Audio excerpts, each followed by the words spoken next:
Now is the chance to use reliable energy to grow your money with the Dominion Energy Reliability Investment. Our new investment product offers competitive returns, no maintenance fees, and flexible online access to your money. Make the reliable investment in reliable energy. The Dominion Energy Reliability Investment.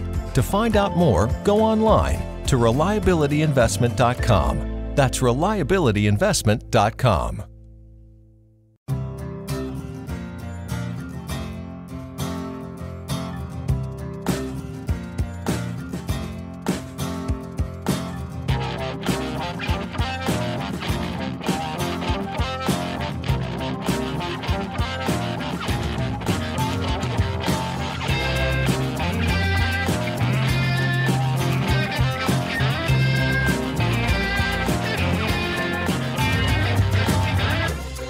Hello everyone and welcome to the FYP podcast 403. It's JD here. Slightly different format this week because this is the audio from our live podcast that we recorded at the Streatham Space Project this week with the one and only Danny Butterfield. Now, Danny joined us on stage for over an hour to regale us with some fantastic stories from his 8 years at Palace. What we did on the night, we had a first half that was me, Kevin, Andy and Rob answering questions on stage from the audience, and then we had a break and we brought Danny out for the second half. You're just going to hear the second half, mainly because the audio isn't great from the first half, and none of you have come here for that. You've come for Danny. You don't want to hear us prattling on. So we're going to go straight into the Danny Butterfield episode. So we're going straight into the audio from Danny being on stage, answering questions and telling his fantastic stories. Now, really quickly, on the night, we launched some new FYP merchandise. We've done FYP football shirts. They're a football shirt material available in red and blue. On the front, they've got Well Played Lads in the Fly Virgin sponsor style. They've got Typical Palace in the manufacturer logo bit in the 1969 golden font. The FYP badge is on there, and you can get your name and number on the back. They're fantastic shirts, and they're available to buy right now at podcastmerch.co.uk/FYP-podcast. You can also, from the same website, buy our Hillsborough Heroes t-shirt, which Danny was wearing on the night, of course, because he is featured in the names on the t-shirt. So those are both available at podcastmerch.co.uk/FYP-podcast. Now, as ever, you get a little bit more over at our Patreon, patreon.com/FYP podcast. There's a couple more stories from Danny over there. So if you like what you hear on the public feed, you want to hear more, go to patreon.com/FYP podcast and you can hear a little bit more. As ever, we love to treat our patrons. Now, a bit of a warning before we go into it. It's a live night. So obviously there's quite a lot of swearing, which is what happens in live events. So if you're listening on speakers and you've got little ones around you, pop your headphones in so they won't hear, because there's a fair amount of fruity language from Danny and all of us on the night. Now, you're going to hear me introduce Danny in a minute, and then he starts off by talking about revisiting the Palace training ground recently and how much it's changed from his 8 years as a Crystal Palace player, which ended in 2010. So anyway, here we go. This is the one and only Danny Butterfield on the FYP Podcast Live.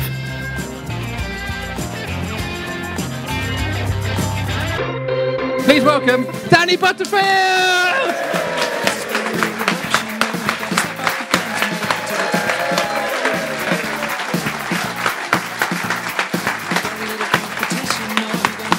Evening.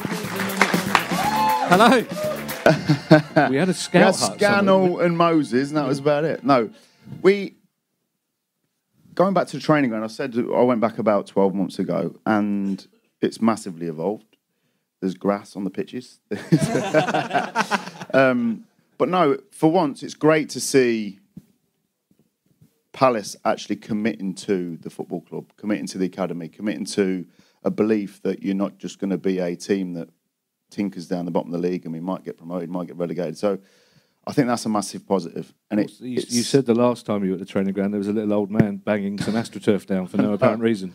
Yeah, it just, I don't know, it was the new 3G pitch that was being laid, or it was just a bit of Astro at the back of the building just to stop people falling over in the boots. But no, it's definitely evolved, and it is really positive. It's nice to see. Right, are you ready for your quiz? The Danny Butterfield quiz. Am I supposed to know this stuff?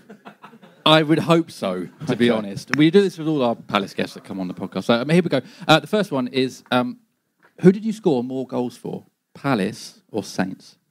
Not Palace. He was very confident there, wasn't he? Actually, 10 each. Ooh. Really? I will caveat to saying I got that from your Wikipedia page, so it could well be incorrect. Did you say Saints? Saints, Southampton, yeah. I never scored for them. Well, this is brilliant. Let's rewind that. Yeah, I scored 10. Yeah, I scored 10 goals. Okay, how many goals did you score for Palace? I think it was 14 in all competitions. For Got fuck's 10. sake. I think it's probably 10 league. JD, have you got the right Danny Butterfield? Give us a minute. Are you thinking of Jacob fucking Butterfield? t-shirt? Oh, it says John. Oh shit! I've got Clint Brian. Hill stats. Clint Hill stats. Sorry. All right, next question. Oh, this one's definitely right. Danny Butterfield, Crystal Palace, 6 goals. Southampton, 0 goals. Well done on knowing your own career, Danny.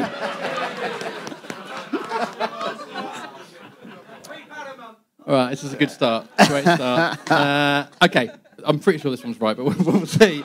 You know, This might be Julian Speroni's career that we're talking about. Sorry, Who knows? JD, the worst bit of that is the professional journalist down the front is just going, oh, for fuck's sake. It just... And Danny's saying you've doubled my career goal tally as well. Just good going. My dad will give me an extra tenner there. Okay, And how Neil many Palace managers did you play for, not including caretakers? Is that ones that are actually classed as managers, or? Again, it's Wikipedia. So. I don't know. Flipping heck, this is a tough question, yeah. I've just heard 6.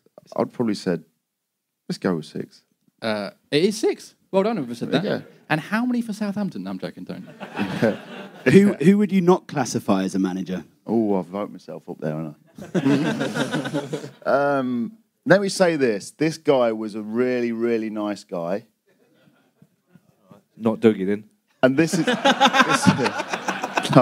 you do. This guy was a really, really nice guy. Not Neil Warnock, either. And Neil's I've got some great stories on Neil, I'll tell you in a bit. But he actually managed our country, and I thought he was shit. Peter Taylor. We used to do these possession games, right? So we'd have a square, and if the ball went out of the square but didn't touch the floor, you could carry on, right? So we got onto it. We'd go and run right over there. I'll boom it to you. You boom it back in, and we'll just have play our own game within this possession game. And he'd never had the balls to go, that rule don't work, stop. But we just go, kick it back in. But the crazy thing was, that was normally Chef Kikuchi trying to make a 5-yard pass. It's like, fuck.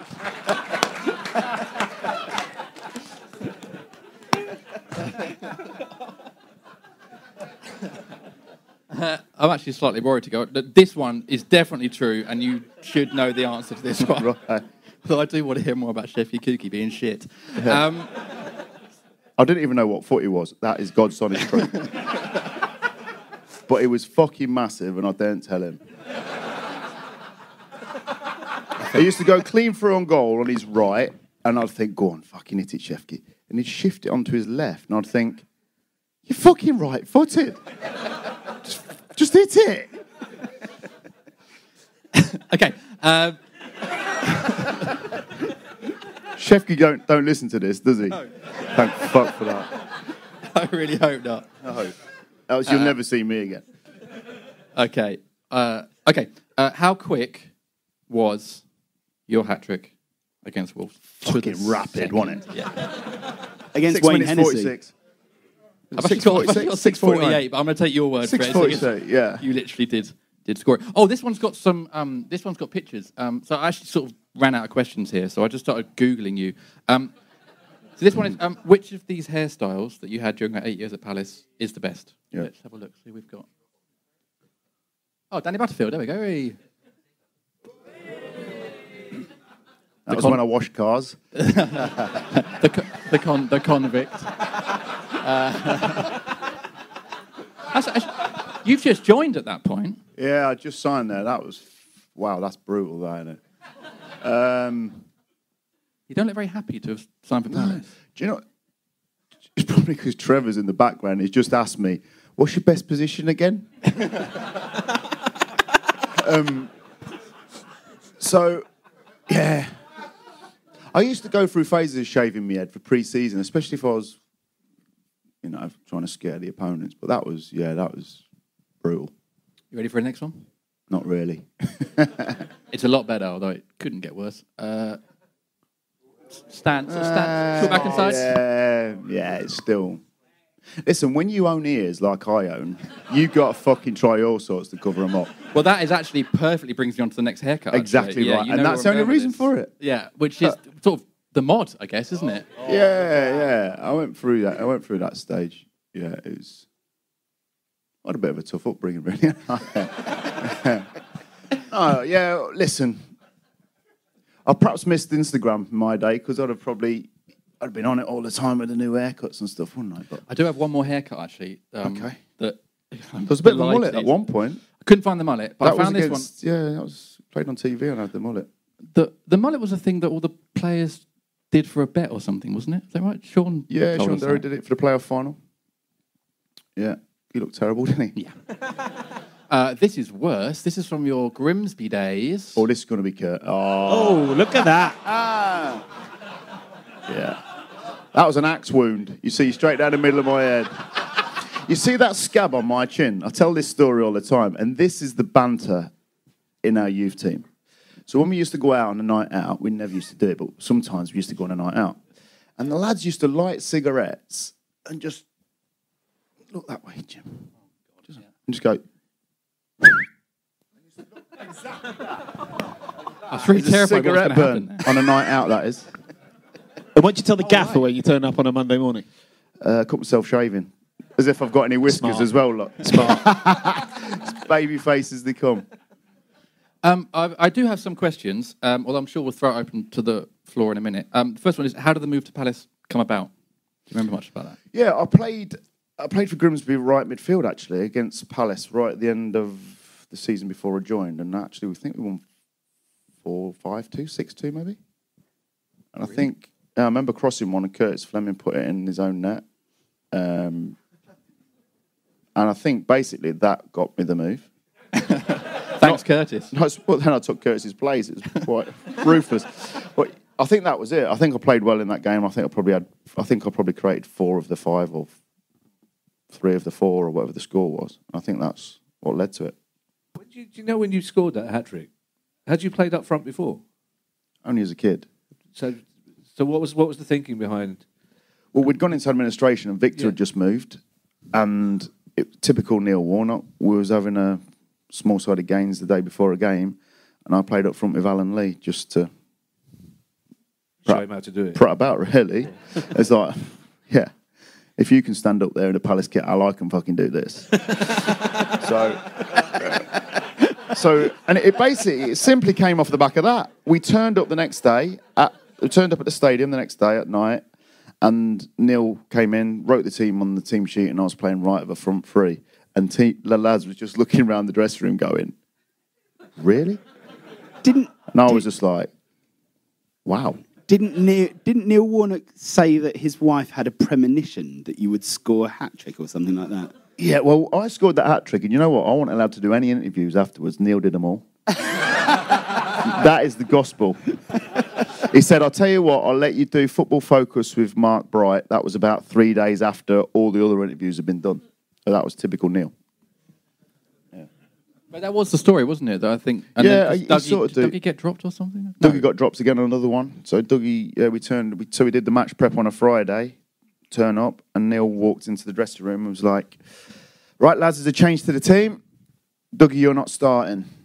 Or Dougie was like, Mr. Palace, and like, no, you don't drop Dougie. That's like, no chance. So, yeah, Dougie, you're not playing. And I'll give you the reason there in front of everyone so you don't have to come knocking on my door on Monday. Sharon's had a dream, and she said, Paul Eiffel's going to score the winner today, so I've got to start Paul. And that was it. And then Dougie was chuntering away going, I've been fucking dropped. Fucking let him kick the fucking ball. Like, so. And my memory of Paul Eiffel is, I guess he probably didn't score, did he? He actually did. Did he? Yeah, he did. And we did it again away at Watford. He said, lads, keep it tight for an hour. I'm going to bring Ives on for the last half an hour, and he'll score the winner. And it actually happened. Out of those 6 managers Is Warnock the biggest character out of those 6? 100%. 100%.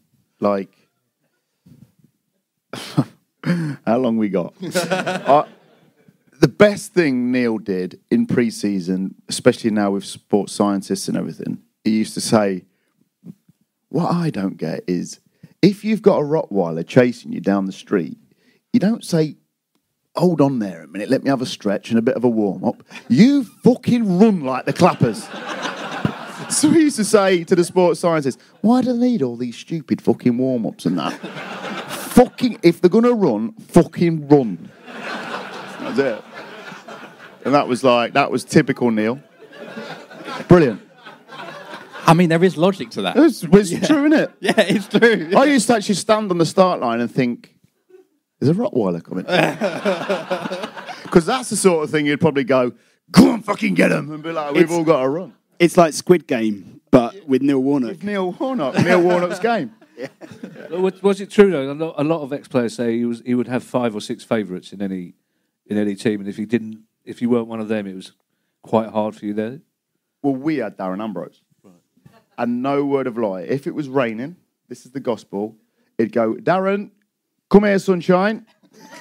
It'd stand him under his umbrella, and he would watch us training. But Ams was pretty embarrassed by it. He'd be like, shit, what's the lads going to think? And we was all thinking, dickhead. He ain't got the balls to say, no, Neil, I want to train like that. He'd go, yeah. But, yeah. So he's just watching the Rottweiler run about on the training place. Yeah. Darren was on the sledge being pulled by the Rottweilers. I do have a video of the hat trick, obviously. Okay. And I'm sure we'd all love to watch it. Before I do that, I do have another clip, I would say, of your best Palace goal. I think crispest strike, keeper's got absolutely no chance. This is my favourite Dan Mansfield's goal. Yeah, there you go. I have to tell my son that this is me.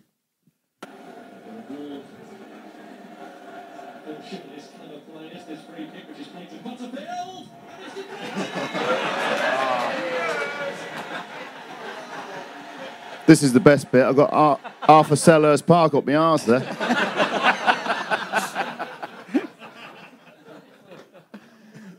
I mean, that night, I think anyone that was there, it was one of the best nights under the lights at Selhurst Park, I think. And you almost sort of knew, because it was back and forth, wasn't it? 3-2 with Sunderland. Yeah. We kept coming back. You almost knew, it was almost written that we were going to go and do it.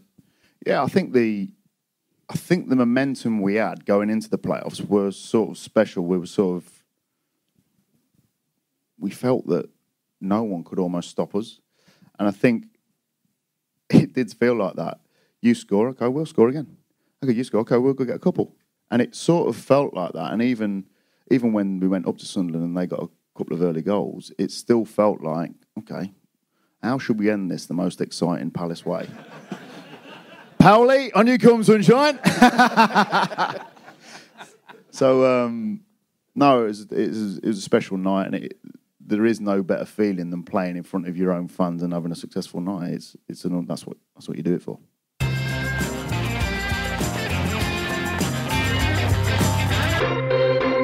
It's that time of the year when Christmas is coming at us like Neil Mopay, thick and fast. And so is an offer from Manscaped, the leading men's hygiene brand. Manscaped just launched their new products, including their all-new ultra premium body wash and a 2-in-1 shampoo and conditioner. It's time to give yourself, or someone who needs it, the gift of beautiful hair, skin and balls this holiday season. Go to manscaped.com and use the code FYP for 20% off and free shipping. Don't leave your downstairs looking like Jedinak's beard. Keep it as smooth as AJ's head with the leaders in male grooming and their brand new Performance Package 4.0. Jack, you've been sent the latest bundle from Manscaped and, pardon the pun, but it is an impressive package, isn't it? Very good package, very high quality stuff, and lots of options for you to look at and analyse before you make the final decision as to what you're going to do. But the best part of the box for me was the nose and ear trimmer, which, having entered my 30s now, I understand I require. So very grateful that was of it. But again, very high quality and being put to use suitably. In the Manscaped Performance Package 4.0, you'll find their Lawnmower 4.0 trimmer, which features a cutting-edge ceramic blade to reduce grooming accidents downstairs, thanks to their advanced skin-safe technology and a 4000K LED spotlight. Plus, it's waterproof, so ideal to use in the shower. The Manscaped Performance Package 4.0 also includes Crop Preserver and Crop Reviver, the anti-chafing ball deodorant, moisturiser and toner, to keep your North Pole feeling and smelling fresh this Christmas time.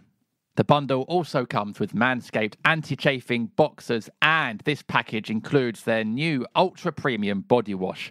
It's infused with aloe vera and sea salt to keep your skin feeling nice, clean and moisturised. And they've just launched their new 2.1 shampoo and conditioner, which has key ingredients with benefits that include hydrating, nourishing, conditioning the scalp and strengthening your hair at the same time. So, 'tis the season to load up on Manscaped products to get yourself, your dad, your brother and friends the best gift of all, the Manscaped Performance Package 4.0 this Christmas.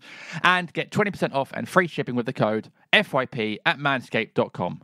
Every guy out there needs to add Manscaped to their wish list this Christmas.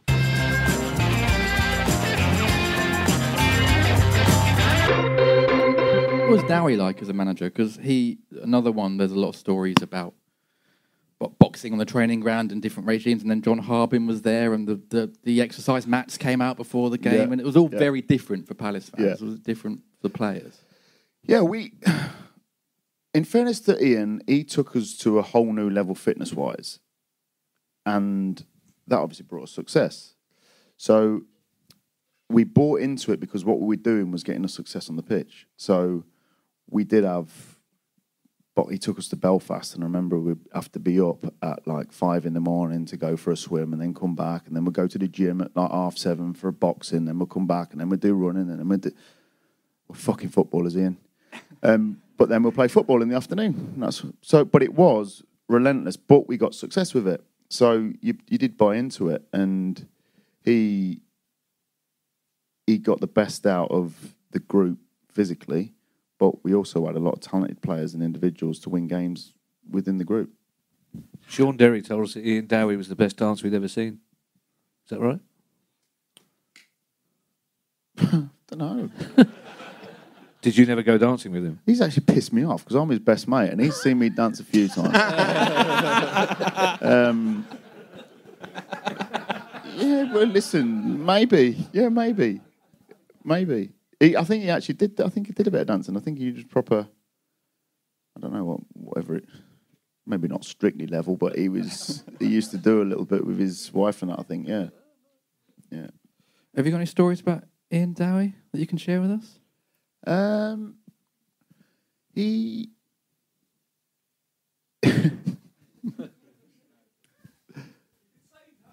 I know. I'm just thinking. It was actually quite funny. Yeah. Right towards the end of my... So basically, I got injured in the Premier League season. I got injured. I had a terrible injury at the start and carried on a little bit. And I was really pissed off at not playing or whatever. And I'd go and knock on his door and ask him why I wasn't playing. Boyce was playing. He was doing really well.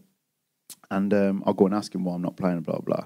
And then one day, there was some sort of incident on the training ground or whatever, and I remember walking out the training ground building to get in my car, and he shouted me, and I heard him, and I thought, fuck off. And he shouted me again, and I ignored him, and he shouted something like, oi, when I'm fucking talking to you, just, oh, I'm a dad.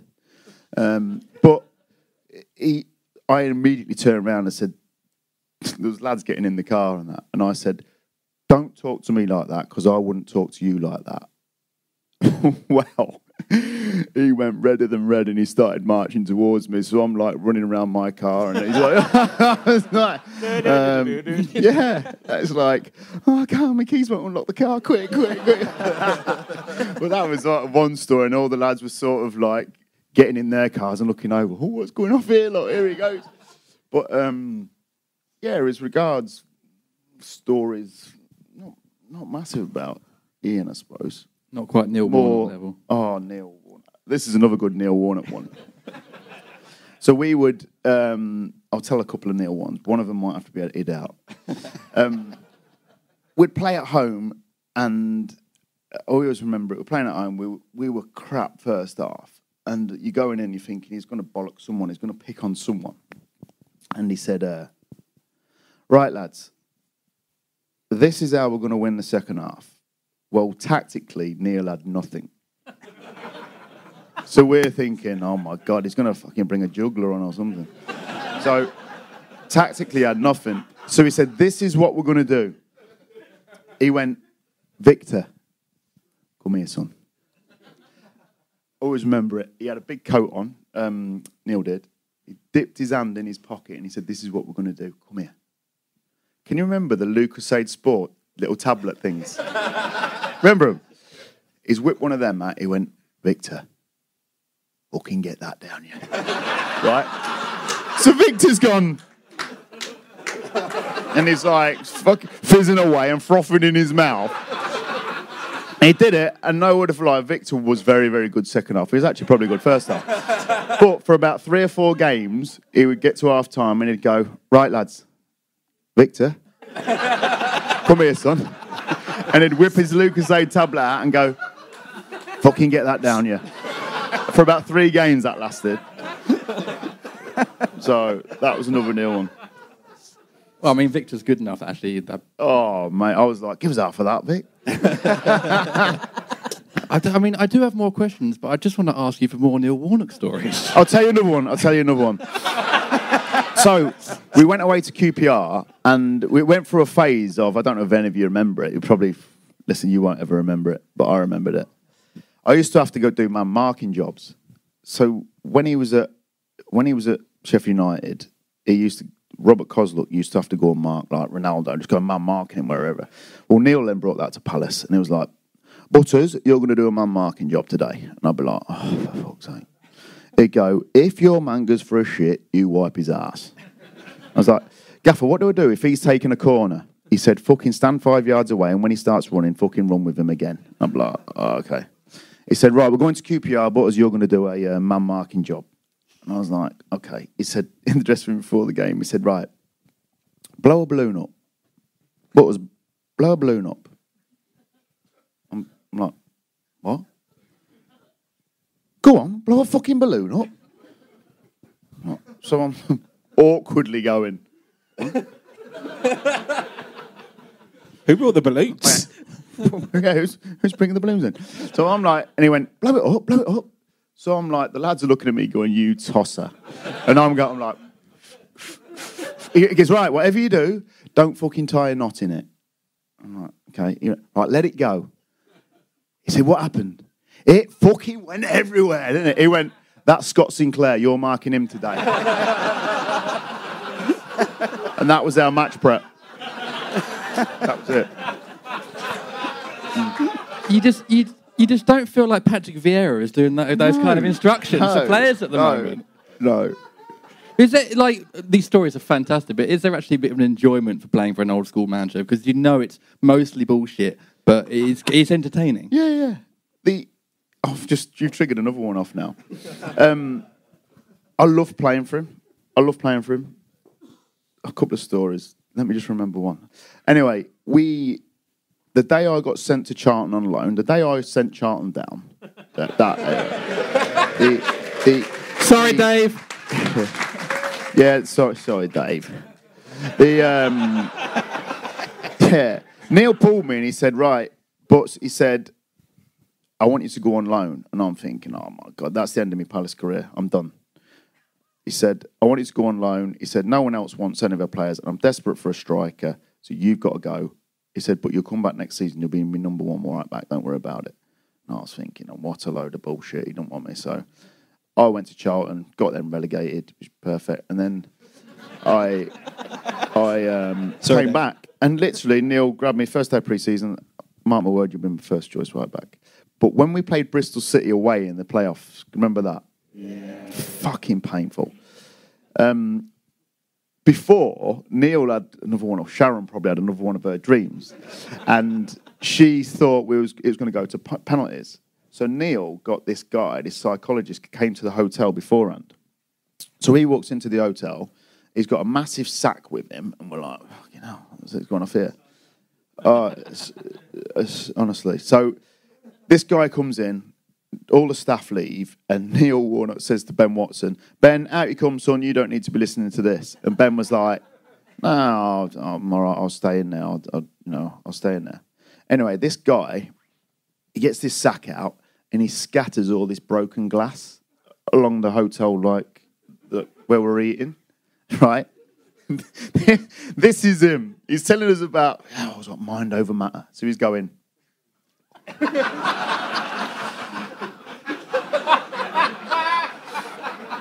Right, and we're all going, oh my God, that is killing him.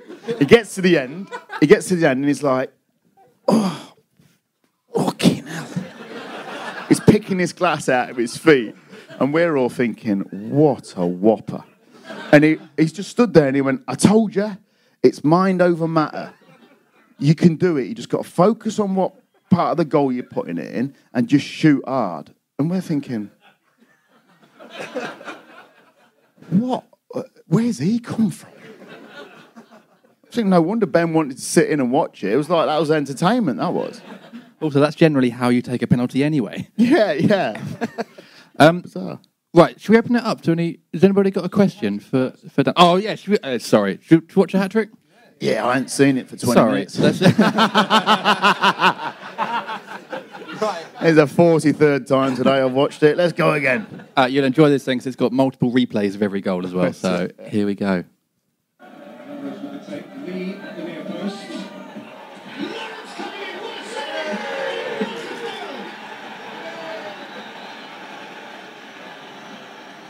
I felt for Matty because that was a great header. Yeah. Johnny, can you turn down a little bit? That is a striker's header. Yeah, I mean, Matty's was unbelievable. I was thinking, that's going in. And I was like, this is my job. I'm on the keeper. I've got to nod it in. Yeah, it's a superb header. Who's that guy? Familiar face. If you have freaking highlights, you deserve to concede that trick.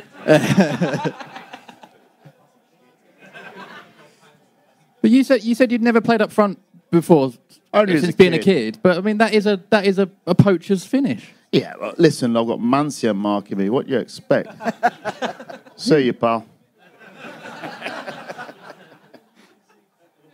Right, here we go. Number 2 coming up. Stay on side here. Yeah.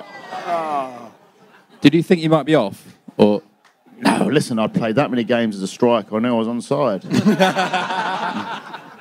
Actually, in that, believe it or not, I actually break Stearman's nose on that.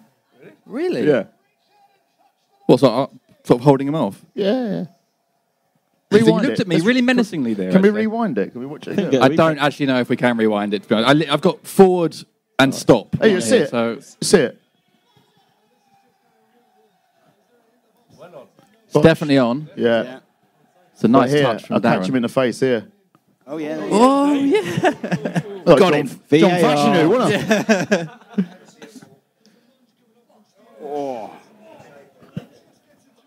And this is probably a really sort of boring football-y question that I actually hate it. I'm going to ask it anyway. What are you thinking at this moment? Like 2 goals in 2 or 3 minutes? Just give me the ball, lads. I'll get another. That's the best one, isn't it? That's the best. Yeah, that was the best finish. I think I don't know. I just think. Danny, did you have a goal bonus? Danny? Did you get a goal bonus? He's thinking, Sharon. I'm going to tell everyone this was all me. My decision. Yeah. Danny, did you have a goal bonus for this? No chance. No chance. And if I did, Neil would probably took it off me. Is that the only goal with your left foot? Yeah. In fairness to Big Al used to take a lot of stick from you guys probably because he was just a battering ram, wasn't he? But it was a bit Neil Shipley-esque in that he offered it. The lads appreciated him probably more than the fans appreciated him. But he couldn't finish a bag of crisps. Apart from at Hillsborough, of course. Yeah. My Apart from memory. that header. Apart from that header at Hillsborough, Yeah. I do have a question about Hillsborough later on as well. My memory of that is you then got subbed off 10 or sort of 15 minutes later, and you're just laughing Yeah. because is that Yeah. a correct memory? seriously, people don't believe me when I say this. I was actually embarrassed. Why? That's not what I did. It's like, I was actually embarrassed. Even like when people will ask me now, I go, yeah, I did it, yeah. Did you start up front the next game as well at Yeah. Scunthorpe? And what were you thinking before that game? Thinking, I've done one of this. Like, I was actually thinking, this striker nonsense is a piece of piss, isn't it? I actually played up at Newcastle as well. I missed a sitter from about 6 yards, a header. And that was when I thought, yeah, maybe not as good as I thought it was. And then Neil was straight away, get back there, sunshine.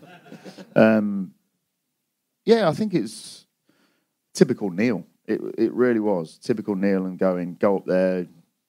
Listen, he had no idea I was going to score a goal. In fact, I thought I was close to being subbed before the hat-trick because I was having a shocker.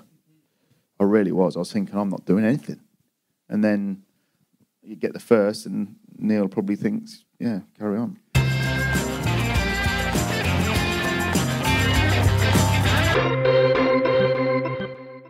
If you love hosting over the holidays, swap out your old HVAC filter with a Filtrete air filter. It can help clear away particles from all your holiday cooking. Look for Filtrete air filters at a retailer near you. Let's clear the air. Fall is a season of gathering that brings us together with warmth and color. So whether it's a birthday, anniversary, or a special event, celebrate your friends and family with a gorgeous bouquet of roses from 1-800-Flowers.com. 1-800-Flowers makes it easy to brighten someone's day with 24 multicolored roses for just $39.99. To get 24 multicolored roses for just $39.99, visit 1-800-Flowers.com/tune-in. That's 1-800-Flowers.com/tune-in.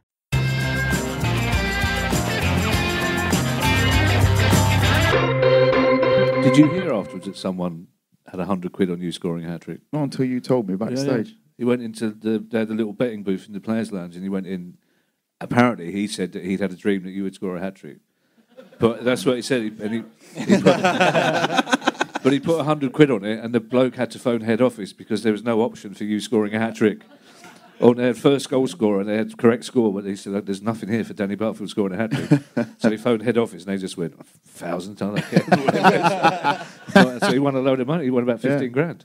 That was also at a really kind of low point for the club. And it's one of those moments that actually changed the dynamic a little bit with Palace fans, where we thought, because Wolves were a Premier League side, and we ended up beating them, and that kind of, I think we were all kind of worried about the administration and the challenges we were going to face. And then we won that game, and I don't know why, but to me, as a fan, I just thought, we can do this, we can get out of this. And then as that season progressed, it got to the point where we played against Sheffield Wednesday, and you played a big part in that game as well. Do you remember the kind of build-up to that? Yeah, I think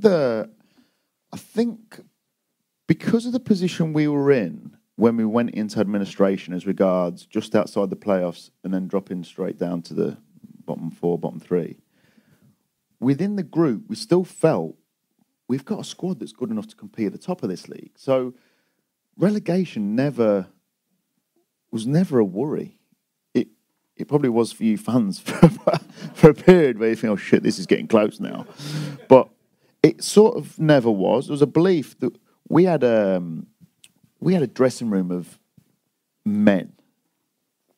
I'm talking Sean Derry, Clint Hill, Paddy McCarthy, Matty Bastard Lawrence, if you want. Matty Lawrence, myself. As regards, I know this is sort of don't really relate, but if you was in a bar and you got in a bit of bother, you want them boys beside you. If you're in a battle on the football pitch, you want them boys beside you. And then you had the sprinkling of your match winners in your Ambrose and your Neil Dans, who got sent off and put us right in it. But the Sean Scannell's had a little bit of flair, and I think I don't know, you just sort of have a belief that these are the boys you want to go to war with. The fans were right behind us. You could sense that we were right up against it. They shitted at the fan, but the fans seemed to get closer to the group and closer to us as players than ever before. So it was sort of felt inevitable that we weren't going to go down. Oh, I wish I'd been that confident at the time. I was absolutely shitting it. Yeah. It was horrible. That day at Hillsborough. Should have seen the state of my list that fucking year.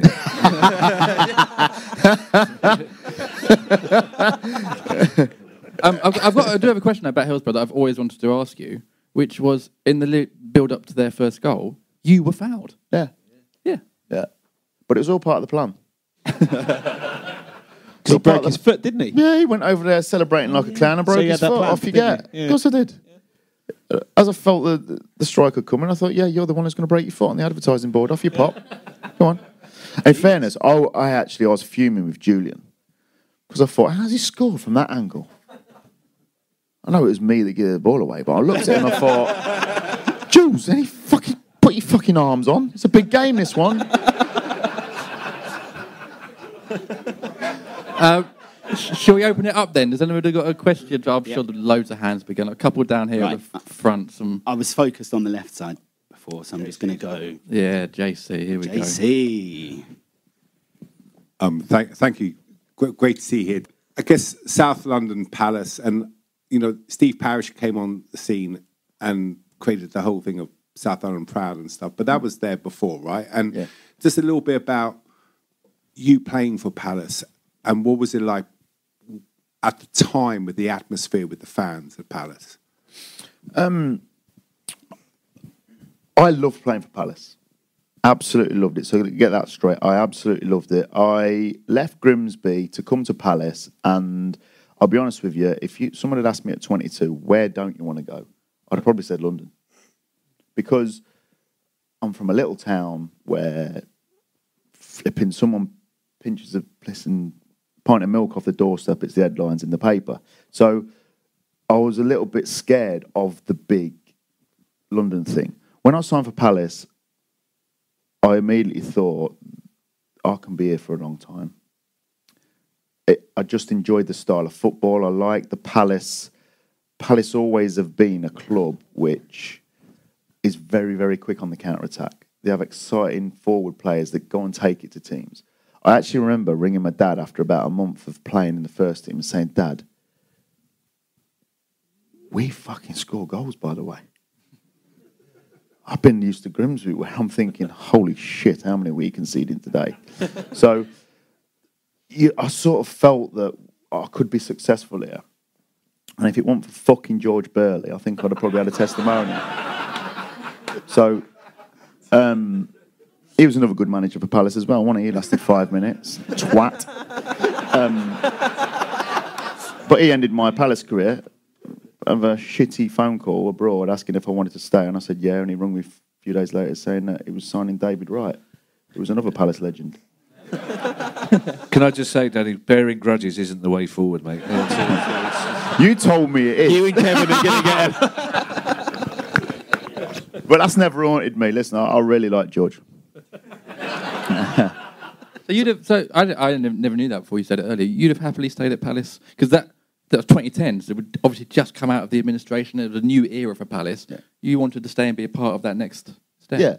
Listen, when you've been at a club for 8 years, you see it as your club. And I was actually offended that someone that had nothing to do with us staying up, someone that had no affiliation to Palace at all, was coming in and ending my Palace career, my club. That really annoyed me most of my quitting my ties with Palace, because it just didn't feel right that someone, unfortunate circumstances, we didn't have a manager, they employed George, which is no fault of his own, and he has to make decisions, and that's football. I completely get it. But to sort of be told, yeah, you're getting a contract, yeah, I'm pleased you want to stay, and blah, blah, and then just a phone call to say, I've decided to go somewhere else, you just think, flipping out. 8 years of service for... That's the disappointing thing in football. But that is football. So... Danny, from that low point, talk us through that West Ham game in Cardiff and the build-up to that and your experience. You told us backstage a little bit about it, but these guys would love to hear that as well. Yeah, we were typical Palace. We were rug-ass Rovers. We played up at Sunderland. Brian, the kit man, Sunderland, for the TV, had almost sprayed the pitch mud green. And we obviously played, and you get all stains on your shirts. And Brian, bless him, could not get the green stains out of the shirt. So we played in the final with the green stains on the shirt. So we're walking out in the tunnel, and I'm looking, I said, we're walking, the camera boys in front of me, and I'm thinking, you look shit. The stains all up the back of your shirt. I'm looking at my shorts, and I'm thinking, I'm pretty sure that's a slide tackle from the other night. And he couldn't get it out. So... And then you had West Ham in their pristine white tracksuit tops walking beside you. And it was almost, again, another moment where it's probably easy to say because we know the outcome, but it was another moment where it was inevitable we were going to beat West Ham that day. Because they had a promotion party organised back at Upton Park. All the wives and players were getting flights back to Upton Park. And we didn't have anything planned whatsoever. So we eventually ended up going back to the Valley of Glamorgan, and everyone got a little bit tipsy, but straight after the game, I don't know when any of you guys were about, we literally walked straight out of the stadium in our kit to the off licence to get some booze for the dressing room. And the Palace fans was like, what the fuck are you doing here? We've just won a game, we're just going to have a couple of beers if that's all right. So we literally went out, grabbed a few beers and went back in. How far out do you reckon Neil Shipley was when he scored? Because last time we spoke to him, he reckoned 32 yards. No. It was, do you know what? That season, it was the perfect finale because Ships was such an unsung hero because AJ took all the limelight. For us lads, it was perfect for Ships because the amount of work he did for the team, which wasn't appreciated by the world of football necessarily. But he was, that was a really special day, that was. I do have a question. We'll get some more questions from the floor in a minute. And I don't know where I heard this. I don't know who told me, but you're close to Sean Derry, as you said earlier, and he's been on the podcast, really top lad. That you guys used to sometimes sort of stay up late at night talking about Palace, and there's something about this club that makes it special to play for, and you'd sort of talk into the early hours trying to work out what it is about this team. Have I made that up? No, we had, I mean, me and Sean were almost thick as two thieves. We just sort of bought into it all. It's sort of weird to explain because you're not from the area, but you sort of did even. I don't know. It's sort of a belief thing. Like we would often go after training straight into Beckenham, and there'd be a little coffee school, and there'd be me, Big Tony Popovich, AJ, Sean. And it was sort of, we almost, sounds really sad, we almost didn't want to leave each other every day. It's like, you just wanted, just move into my house. It was like, but that was like the togetherness. It was like, it got to the end when Ian Dow was in charge. Don't want to go for a coffee with Sandor Torgelli. No, thank you. Do you know what I mean? Whereas before, it's like, mate, coming for a coffee? Yeah, let's go. Yeah, coming for a coffee? Sandor, see you later, mate. Eunice, cook? No, you can piss off as well. What about Caviedes? Do you want to come for it? Mate, you don't even fucking know what I'm saying. Also, is Andy Johnson the best number 8 in Palace? Don't answer that, actually. Don't answer that. So is that level of closeness unusual then in your experience in football for a group of players? Yeah, I must admit, I had it when I then went on and signed for Southampton, purely because it all boils down to egos. It always boils down to, it's not about Southampton, but I signed for a team where there was, if you had a night out, there'd be 15 to 20 lads there. If you went for a meal, there'd be 15, 20 lads. If all the lads and... if you went to all the wives and girlfriends would get on as well, and it's the minute we stepped into the Premier League, the dressing room just it really does, because you get different cultures, you get foreign players that have their little cliques, you have English players that have their little cliques, if you like, and it just almost, it's not as, again, what I said when I eventually left the club, this is my club. And you look at players then that enter the dressing room, you almost know instantly, are you here for this football club? Are you here to fill your pockets with money? And that is the big problem. I mean, it's hard now to replicate, especially at Palace for a London club, is because if you go and sign players that are earning the money they're earning nowadays, and I'm not bitter about that one bit, but I'm going home, see you later. But the thing is, you will now have superstars that live in Mayfair. You'll have people that live in Surrey. You'll have players that go and live. Whereas when I played for Palace, everyone moved to the area or as close as you could get to be part of the club and part of the community and part of... Whereas now, I'm sure they live all over London and they've got a driver that brings them to training and whatever. And it's hard then for a manager and coach to try and galvanise the group, whereas we did it because we actually enjoyed socialising and being around each other. Yeah, your driver's outside, by the way, so I think... I know, yeah. I know, and I'm married to her.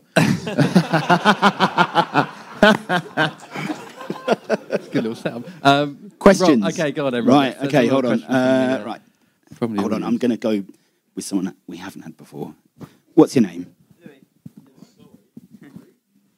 Hi, Danny. Nice to see you. I have a two-parter, so I hope that's all right. Well, you've got the microphone, so... Yeah.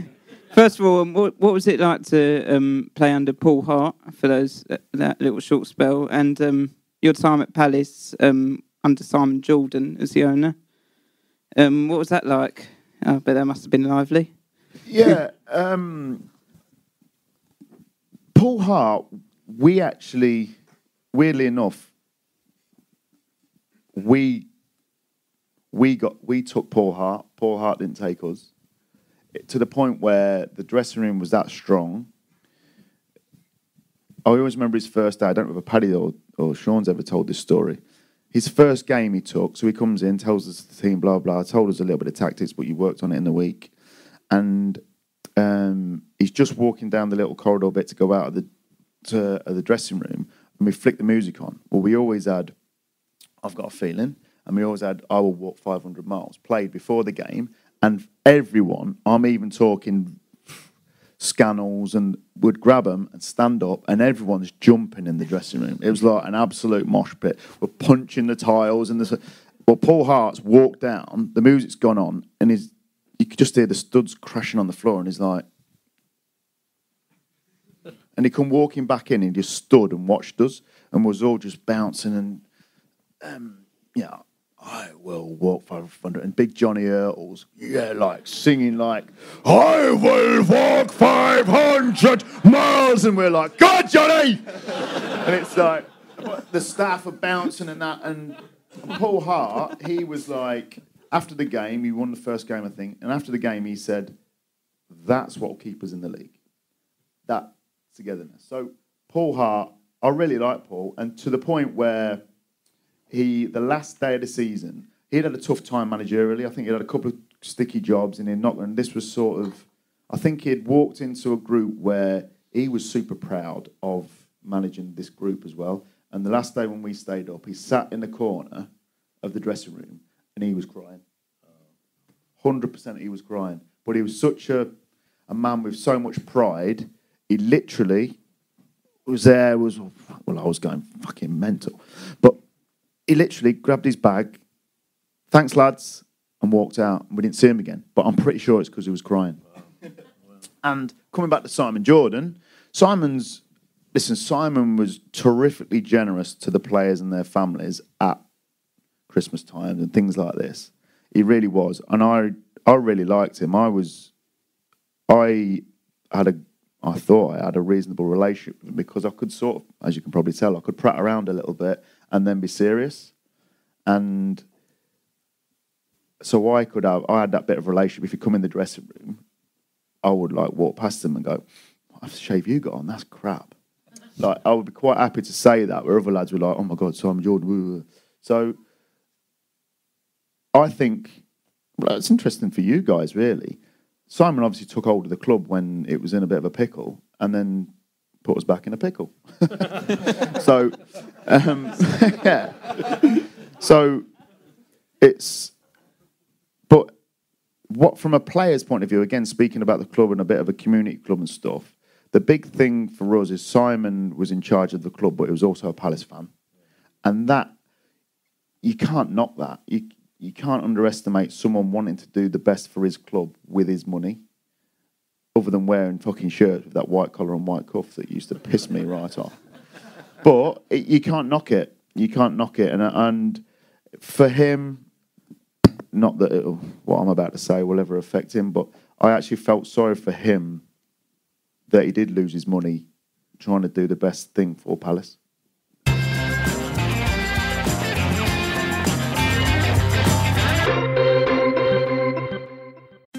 What goes into making celebrations with your family great? Kohl's has the answer. Discover super comfy bedding from the Big One for your guest room, Keurig coffee brewers for mornings spent together, and Bissell floor care for cleaning up after the fun is over. Oh, and really great gifts your family will love. Order online at Kohls.com and choose fast and free store pickup, or head to your nearest Kohl's store today. Farmers Claim Forgiveness means a claim won't increase your premium if you've been claim-free for 5 years, so your premium stays premium. Get a quote at farmers.com. We are farmers. Bum, bum, bum, bum, bum, bum. Not available in every state. Only available with select Farmers branded policies subject to terms and conditions underwritten by Farmers Truck or Fire Insurance Exchanges or affiliate.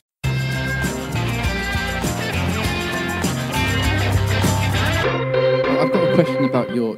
I mean, obviously, we can hear tonight you're a brilliant talker and like very sort of jovial and stuff, but you had a reputation of being sort of joker of the dressing room.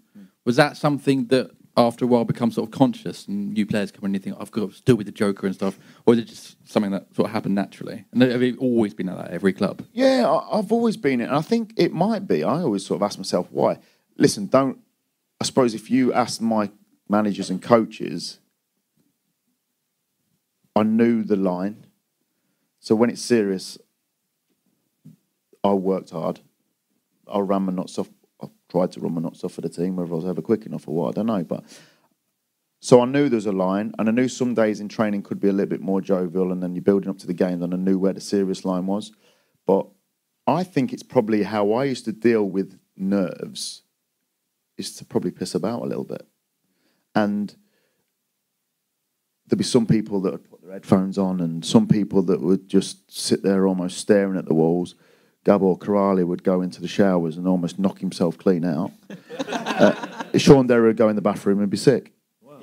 Yeah, he'd make himself sick before every game. And it was probably my way of dealing with the tension building up to a game, is just to mess about a little bit. And it just sort of stuck, and probably took it a little bit too far at times, but not to the expense of the team. Are there any other questions then from questions? Okay, here we go. Here you go, Nobby. Hi. Survival Sunday. Most of the team was celebrating in the dressing room, and Clint Hill was on the pitch, taking on most of Sheffield. Were the players aware of it at the time? Well, there was only about 2 or 3 of us that ran up to you fans because we were the thick ones. I think there was me, Sean, and probably Clint. But I remember then looking around thinking, cool, I think a few of their fans are coming on the pitch here. I think I might start making my way over there. And then I think Sean got the same sort of feeling, and Clint was like, I think I want to fight all of them. So Clint was just like, I'll just windmill my way back to the dressing room, thank you. And he was just like, yeah, that was typical Clint. He was quite happy to, knock a few people from Sheffield out. The big thing about that Survival Sunday, and this was coming back to the 2 songs that we used to play before, and I don't know if you've ever heard this story. The whole time we was at the Sheffield Wednesday building up to the game, like an hour and a half before kick-off, our dressing room door was open with them 2 songs blaring out. And I think they must have thought, what the fuck's going on here? Like, are they going to have a team talk and get serious and whatever? We just left the dressing room door open, and we was bouncing. And it got to the point, after the game, as we're walking in, that music was straight on again, dressing room door straight open, and away we went. But that was us. It was our togetherness, bonding, connection, whatever you want to call it.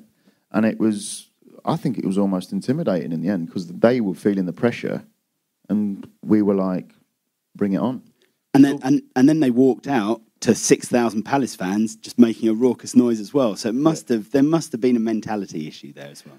I think it again. I don't know. It's easy to say when you know the outcome, but again, it just felt like our day. It just did. It just felt like, again, walking out and seeing all you guys and walking out and thinking, we've been through a hell of a lot of shit here. This ain't ending today.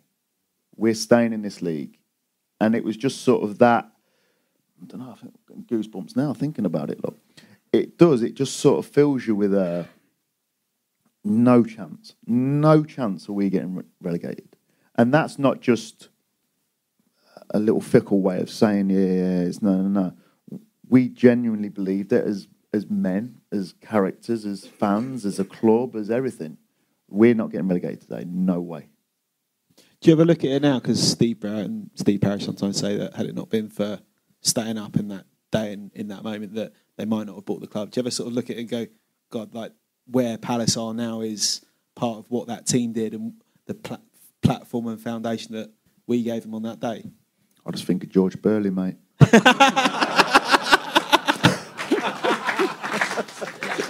No, listen. I now work for Southampton, but I'm delighted to see Palace doing what they're doing and the excitement and But again, you just never know. You look at your Sunderlands, you look at Leeds, how many years they spent in League One. You look at your Wigans that were in the Premier League. Look at Bolton that were in the Premier League. You look, football can change like that. It really can. And listen, we played a small part in making sure that the club kept its status in the Championship, but okay, I like that. So yeah, but it's good to see. It is good to see that it's one season wonder, and they got relegated the year after, and then everyone tumbles down. It's like, I ran my balls off for that. But it is good to see that the clubs continue to progress in that way. Rob, I think there was a couple of people over here that had sort of quite in the far side, maybe, and then this Ed down here as well. Mark, there you go. Okay, very much. So actually, you sort of touched on what I was going to ask, and that is looking at Palace now. What do you think when you see Palace now, particularly the way we're playing this season? And sort of related to that, your other point about the dressing room. The dressing room is clearly going to be very different now. How difficult do you think it is to keep that togetherness in the dressing room that we have now with all the different nationalities, different styles, etc., etc.? I think, firstly, it's, as I sort of said before, the patched up Palace, which it has been for so many years, looks like whoever it is, probably Steve Parish, just grabbed hold of it and thought, no, we're better than that, but there's got to be a bit of commitment behind it. There's got to be a bit more in investment in the academy and the facilities. There's got to be a little bit more in the investment in the players. We've got to spend a little bit more to just jump to that next level. And I think it's evident that that's happening. So it's brave. It's massively brave because there's a fine line of that then failing and then the club then thinking, we could be sliding back into administration type thing. But it is brave and it is exciting and it is, don't think negative, keep thinking positive, keep getting behind it, which is exciting times for Palace. The game has changed dramatically from when I played. Far less haircuts. But no, the game has changed as regards, there's a massive influx of people from all over the world playing this league now. And it must be hard for managers and coaches to try and galvanise the group when people earn so much money. People do come from different countries and different cultures, and what togetherness, team spirit means. For someone from Brazil, for example, their desire to play the game is far greater than someone that's probably earning a fortune who's, okay, well, I'm doing it for the money a little bit more, my love of the game's gone. Whereas their desire to play football is the reason they do it. So it's hard for managers now to try and motivate the players for the right reasons for the badge that you play for. That it is a hard skill, and I don't honestly know the answer. Probably just get Neil Warnock back in. Danny, on that topic, Ian Dowie has said in the past that his greatest regret was not trusting the players that got promoted. Yeah. As part of that squad, what was your what was your perspective on that? The biggest frustration was the boys that got promoted weren't given a crack from the start when we felt we were good enough to. Not me, because I was injured. But what ended up happening is he ended up reverting back to what got him there, and we nearly stayed up. And that was the what if moment. It was, we'd signed players that didn't fit into our dressing room, didn't fit into our culture, didn't fit into Palace. And that is the biggest frustration when you've worked so hard as a group to get there, that people that don't genuinely care as much as you do get an opportunity to step over the line. That was a big frustration. And that is your Ivan Caviedes of... What the fuck was that about? Not sure I ever saw him actually play for Palace. A couple of the signings that year were disappointing for the group. I mean that by yours, but probably were for fans as well, because you know the outcome. Gabor was terrific. Julian ended up being terrific. Sandor Torgelli. I don't know. Caviedes failure. Eunice Colker. The best thing he did was dive at Anfield. Remember that? Trying to impersonate someone. Boyce ended up being a very good signing for the club. Ventila was quite good. Nicola was good. Gonzalo Sorondo was very good. Fitzall was okay. Who did you mention, sorry? Ventila. Nicola was a really good player, but he was injured. So we didn't get the best of him. Can't think who else we signed that year. Lakis, yeah, the miss against Arsenal. It just won thingy, hasn't he? He just won the Euros with Greece. Oh yeah, that's right. Yeah, and he was buzzing because he had so many freebies off the back of that. Like his mobile phone was free. You got a car that was free. It was like, really? You don't want any of it? Pass it to me. But yeah, and that was the transition. That was the disappointing thing, really. I think there's a myth of, well, it's not a myth because it's true, is you need to be a lot more mobile. But what Ships brought to the team, he galvanised the group. He could have legs round him, but he felt the shape Ships was in probably that it didn't look right. He wanted a more mobile, a team that could run and press from the front a little bit.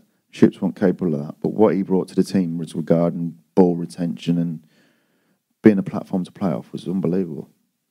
We are running out of time, actually, so last couple of questions. Yeah. Hi, Danny. Who was the best player you played with, and who was the best player you played against? The other point I'd ask is this, from a personal experience. I was used to take my kids swimming in Beckenham swimming pool. I remember Palace, the team, used to come to swim in the Beckenham swimming pool. Is that correct, or is that just a weird dream? No, we did. It's probably one of Sharon's again. Yeah, we were all naked, weren't we? Or did we have thongs on? Pile cream. Yeah. Sharon, I think she was on a lilo floating in the middle of the pool.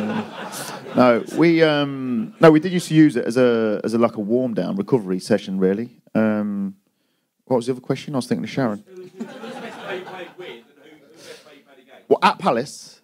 Yeah, at Palace. Yeah. The best player I played with was probably AJ. Probably because of his... But I think I made AJ with my passing in the channels. Without my balls, he didn't show his pace. I think AJ, Victor Moses as well. As individual talent, them two were very, very good. AJ got better with Palace. Yeah.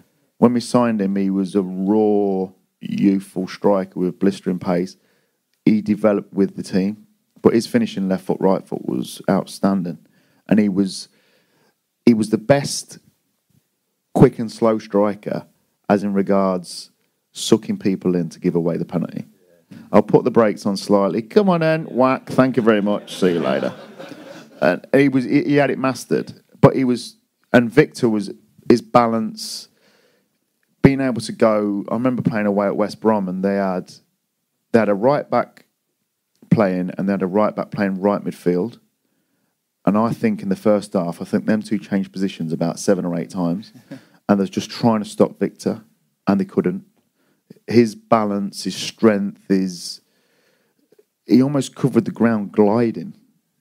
And it was no surprise he went on to continue his career he's had, but he's gone on to play for top teams. Players against, I remember as a kid, he's not a glamorous player, but I remember as a kid, Jason Wilcox gave me a really tough time. And he went on to play for England, just as regards his movement without the ball. But that was sort of me learning my trade as well. Can you remember Paul Simpson, midfield player? I think he megged me about 10 times in one game. That was like humiliating. But then I've been fortunate enough to play against your Steven Gerrard, your Ryan Giggs, your Paul Scholes, your Wayne Rooney's, blah, blah, blah. So when I tell my son that, he goes, "What? Well, you're older than them. How's that happen?" Yeah. But yeah, so I've been fortunate to play against some top players, and with Ricky Lambert, Oxlade-Chamberlain, Luke Shaw's when I went to Southampton. So, yeah, you sort of alluded to part of it. You say you work for Southampton now, but what I was going to ask is, when you stopped being a professional footballer, what did you do straight after that, and then what have you done since leading up to what you're doing now? So when I left Southampton, I moved to play for Exeter, and it was sort of to be a bit of a transition from playing into coaching. So I then coached there with the first team for 2 years, and then I left to develop myself as a coach, and I went and took Southampton's 18s to sort of learn more. And then I left there. Paul Tisdale asked me to join him at MK Dons, and so I joined him as first team coach, and we got promoted out of League Two. And as football does, got sacked 4 months later. And then I ended up sort of half being headhunted, but stroke applying for this loan manager's job at Southampton. So I'm back there looking after everyone that leaves the club on loan, effectively. Danny, very quickly, what is your favourite ever Crystal Palace moment as a player? That doesn't involve Neil Warnock. Yeah. Or Sharon. Yeah.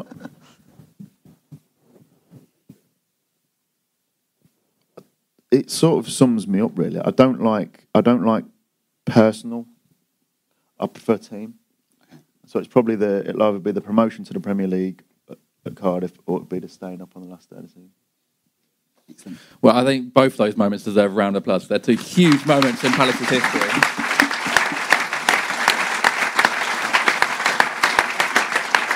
We've come to the end of our night, unfortunately, because we've run out of time. Can we please get an absolutely huge round of applause for Danny? Some fantastic stories. Thank you so much. Absolutely brilliant. Absolutely brilliant.